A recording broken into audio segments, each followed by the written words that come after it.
On the introduction to our Audi A4 long-term test, one of our viewers asked for a detailed breakdown of Virtual Cockpit. So today we're going to go through every menu and function that it offers on the Audi A4. The A4 has the same gorgeous display as in the Audi TT, where Virtual Cockpit first launched, but there are simply fewer functions. In the A4, Virtual Cockpit offers four main functions in the gauge cluster: trip computer, audio, telephone, and mapping. Like the original Virtual Cockpit, you can toggle between the screen views that features gauges large or small with the information blown up. The trip computer features basic date and time information, immediate fuel consumption, short-term trip memory, as well as a long-term memory so you can track your fuel consumption over a longer period. And then there's just some basic extra detail about driver assistance and traffic sign information. The audio menu allows you to scroll through radio stations, your favorite presets, and switch over between radio and media from your phone. The phone menu gives you full access to your contacts and also allows you to save a few favorites or to go through your recent calls in the call list.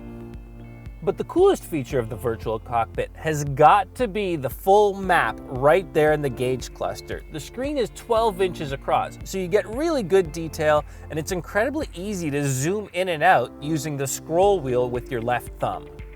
On top of that, you've even got access to a few of your last destinations or favorites that you may have saved using the central screen. Because this is a two-screen setup in the A4, some of the deeper functions are only available through the dash-top screen, which is technically called the MMI, or Multimedia Interface.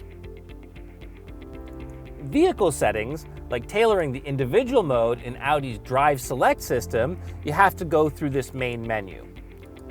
There are quite a few functions you can control through the vehicle settings menu, from interior and exterior lighting to door locking, as well as your garage door opener, where you'd program it through this menu. The driver assistance menu allows you to tweak some of the settings with the advanced driver aids, like the adaptive cruise control, the pre-sense, the blind spot monitor, and it also allows you to adjust the settings for your head-up display. The service and check menu allows you to monitor some of your vehicle maintenance information.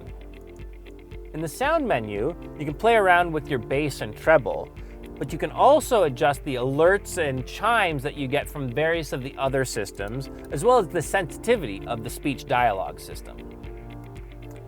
In addition to the functions available in the gauge cluster, the MMI radio settings allows you to program your presets, as well as look up more information about the songs you're listening to here on the main screen. Likewise, the full range of capabilities for the media is only available through the dash-top MMI controller, where you can scroll through the various folders and playlists and music that you've got stored on your phone. The phone menu here offers the same options in terms of going through your recent calls or your favorites, but it also allows you to enter a phone number using handwriting recognition right on the top of this controller.